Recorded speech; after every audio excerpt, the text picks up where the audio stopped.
Well, it all depends how many miles you've done in your training, I would say. I think recommended guidelines go along like 400 to 600 miles. The guideline is every 500 miles, isn't it? So you don't wear them out too much.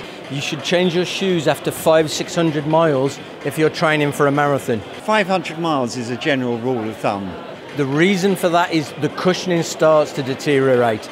It doesn't mean the shoe is worn out, it just starts to deteriorate, and slowly you then get higher risk of injuries. So if you start to notice creases, longitudinal creases in the midsole, on the inside or the outsole, or start to notice anything on your body where your posture's starting to feel a little bit different, and classic signs of that are shins or Achilles, maybe even some lower backache, then change your shoes. A lot of it will also depend upon the type of weather that you're training in. So for example, if you're training through the winter and it's really wet and grim, those shoes are going to be taking a real hammering, especially the midsole. That's going to be taking a real hammering, and it's really going to compress a lot quicker than if you're running in nice, dry environment. Once you start seeing any signs of wear on the shoe, particularly on the outside, if you pronate in that direction, that's the time to change them. Obviously, if you're doing 80, 90 miles a week in training, then the chances are you're going to be going through your trainers pretty quick.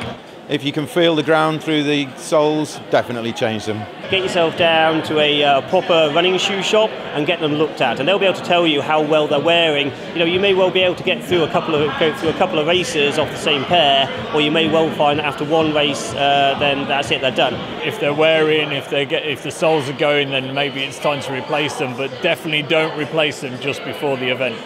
I know from injury that you make the mistake if you replace them too late. I keep a diary of my A, my B and my C shoe, and I alternate them during the week, but normally 350, 400 miles maximum is when I look to change a pair of shoes, especially if I'm going to use them in a marathon.